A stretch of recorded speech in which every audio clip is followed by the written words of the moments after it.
Jokowi dihadirkan Tuhan untuk Indonesia. Bukan Soekarno, bukan SBY, tetapi Jokowi. Itulah yang saya rasakan sejak 2012 lalu ketika saya mulai menoleh ke arah gubernur baru Jakarta yang membuat perubahan drastis dalam hal birokrasi dan sistem pemerintahan. Mustahil Indonesia punya pemimpin yang berani menentang arus. Mustahil ada seorang pejabat yang berani mengubah antrian panjang, mengurus administrasi yang memang sudah membudaya sejak zaman Ricky Plik.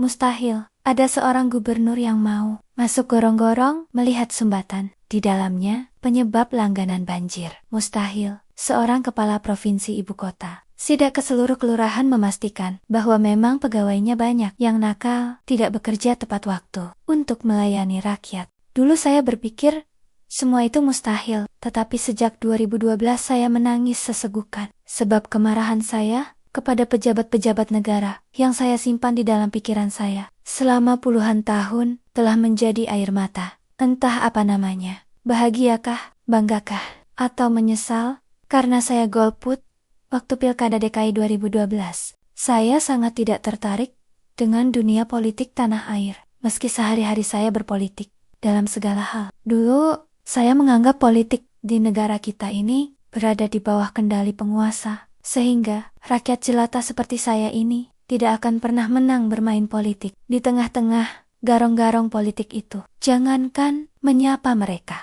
bersalaman dengan pejabat saja dianggap tabu di zaman itu. Budaya feodal terlalu kental untuk dicairkan oleh siapapun. Tetapi ketika nama Jokowi mulai muncul yang mengental, sejak lama itu bisa mencair. Walaupun imbasnya Pak Jokowi harus menerima siksaan politis bertubi-tubi.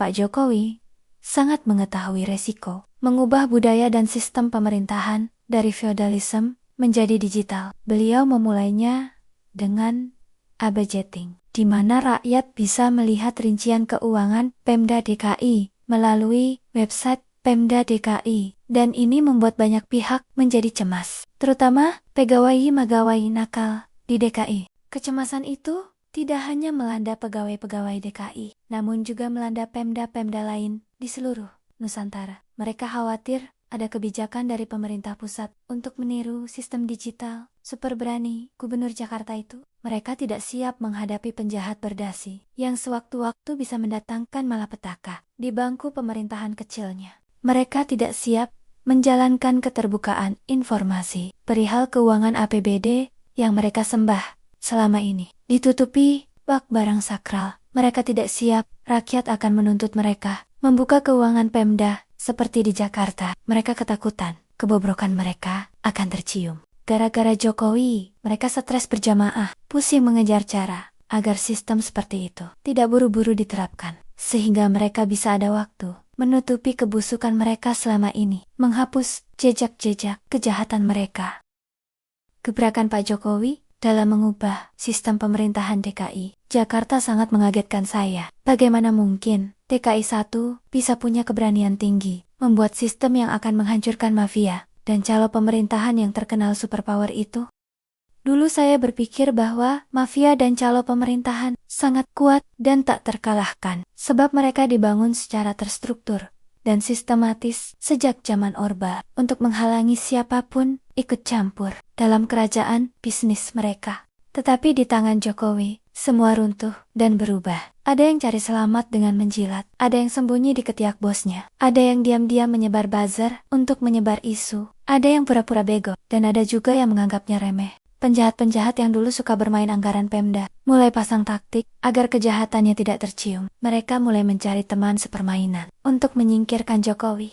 Dan saya dengar Pak Jokowi juga mulai agak keras kepada anak buahnya di dinas-dinas DKI untuk ikut berubah atau ditendang tanpa ampun, sebagai peringatan awal sekaligus memberi signal bahaya kepada jajaran pejabat DKI sebelumnya agar tidak menghalangi langkah-langkah strategis Jokowi dalam mengubah sistem pemerintahan DKI saat itu. Pak Jokowi sebenarnya banyak mengetahui penyimpangan di dalam pengelolaan budget Pemda DKI di tahun-tahun sebelumnya.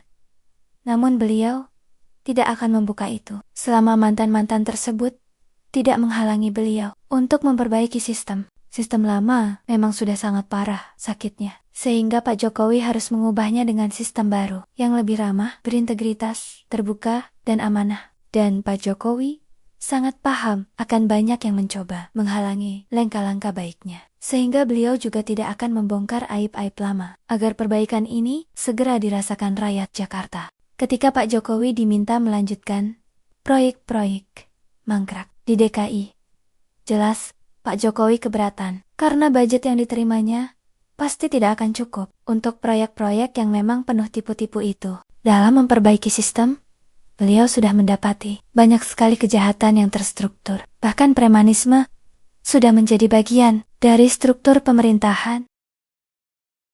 Ketua Preman Tanah Abang, ada yang duduk di bangku DPRD DKI. DPRD DKI juga terus-menerus mendesak Pak Jokowi untuk melanjutkan proyek-proyek mangkrak DKI, seperti MRT dan infrastruktur dalam kota, dengan budget baru. Padahal, proyek tersebut telah dibudgetkan menggunakan APBD tahun sebelumnya.